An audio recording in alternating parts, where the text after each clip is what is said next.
ఆహాహాహాహా. ఆహాహాహాహా. ఎవరు నువ్వు? ఇక్కడికి ఎందుకు వచ్చావు? ఆహాహాహాహా.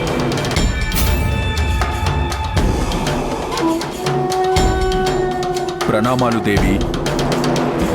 ముందు నన్ను క్షమించండి. నేను మిమ్మల్ని భ్రమ పెట్టాను. నా పేరు దుర్గమాసురుడు. ఈ బ్రహ్మలోకంలో ఒక అసురుడా? పర్వాలేదు దేవి, భయపడకండి. నేను ఈ బ్రహ్మలోకానికి ఉపద్రవం సృష్టించడానికి రాలేదు.